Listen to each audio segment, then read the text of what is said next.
Une méthode pour générer des idées, pour trouver des solutions à des problèmes qu'on rencontre.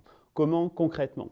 Eh bien, d'abord, dans un premier temps, l'animateur va exposer le contexte qui a conduit à cette concertation et il pose une question qui va appeler à des propositions concrètes de la part de l'équipe. Elle pourrait être formulée de la manière suivante: comment pourrions-nous améliorer la communication externe de l'établissement? Comment pourrions-nous rendre nos mobilités à l'étranger plus transdisciplinaires, par exemple?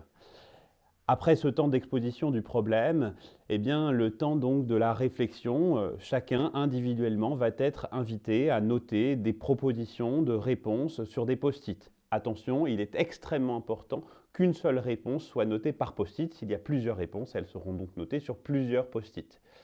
Après ce temps de réflexion individuelle, un temps de classification, les participants sont invités à mettre leurs post-it, à les disposer sur un tableau ou sur un pan de mur et à les regrouper avec des post-it qui ont déjà des idées similaires afin de permettre de se dégager des grandes idées ou des grands axes de réponse. L'animateur pourra inviter chacun des participants à expliciter les éléments de réponse qui ont été indiqués ou à les clarifier ou peut-être à argumenter afin que les éléments soient bien compris par l'ensemble des participants. Si cela est nécessaire, il pourra ensuite être procédé à un temps de vote.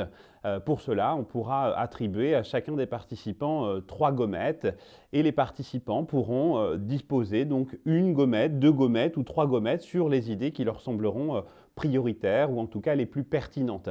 Ainsi, eh bien, les réponses choisies apparaîtront clairement aux yeux de tous et pourront être mises en œuvre dans les plus brefs délais. Bon courage!